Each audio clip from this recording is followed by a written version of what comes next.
সুপ্রিয় দর্শক, আসসালামু আলাইকুম। ওয়ালাইকুম আসসালাম।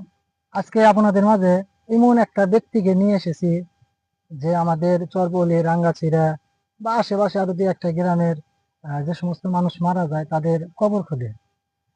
আর সে ব্যক্তিরা আপনারা সবাই চেনেন। আর আজকে ফেসে নিয়ে এসেছি সে ব্যক্তিরে।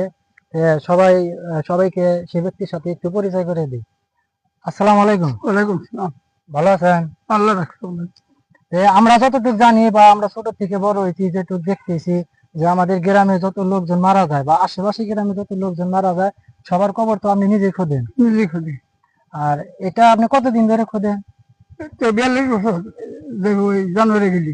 প্রায় 42 বছরের মতো হয়েছে। আপনি এ যাবৎ কত লোককে কবর দিচ্ছেন? 9,500। 9,500।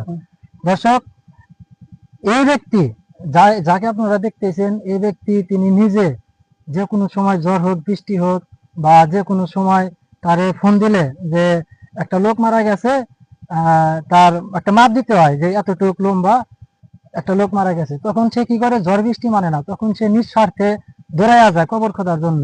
তো এই ব্যক্তিটা আজকে আপনাদের মাঝে আনছি, আপনারা দেখেন বা আরো কিছু কথাবার্তা বলবো, আপনারা একটু মনোযোগ দিয়ে শুনবেন। আপনাকে কি কেউ কি কোনো টাকা পয়সা দেয় আপনি যে কবর খোঁজেন, বা কারো কাছে টাকা পয়সা নেন? আমরা জানি না, আমি ইচ্ছে করে যাতে আমরা চাই নেই। আপনারা কারো কাছে টাকা পয়সা চান না?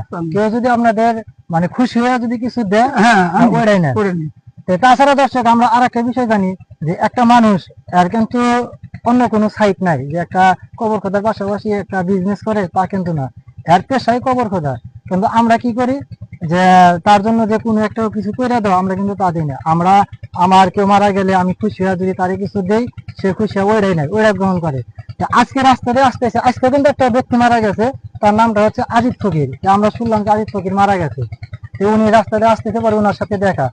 এখন যে যাইতেছেন আপনি, এখন কি কাজে যাইতেছেন? কবর খোঁজা। মানে আজিজ ফকির যে মারা গেছে, ওনার জন্য কবর খুঁজতে গেছেন। দর্শক, আর একটা বিষয়, আমরা এদেরকে দেখা যায় এরা দুইজন কাজ করে, আর একটা সহপাঠী আছে, দুজনে মিলে কাজ করে। কিন্তু আমরা এনাদেরকে এরকম ভাবে আর্থিক সহযোগিতা করি না।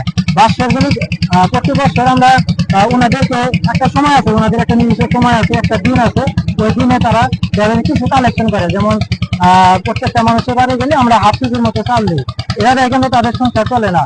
যে আমাদের গ্রামে যারা আছেন, গণ্যমান্য ব্যক্তিগণ যারা আছেন, বা আশেপাশে গ্রামে যারা গণ্যমান্য ব্যক্তিগণ আছেন বা যাদের টাকা পয়সা আছে, তারা একটু এই ব্যক্তিটার উপর নজর রাখবেন আর একটু খেয়াল করবেন, কারণ উনি তো নিঃস্বার্থে কাজগুলো করতেছে, আমরা তো তারা কোনো কিছু দিচ্ছি না। এ যদি নিঃস্বার্থে আমাদের জন্য সারা জীবন ত্যাগ করতে পারে বা প্রত্যেকটা মানুষের জন্য কবর করতে পারে, আর অন্য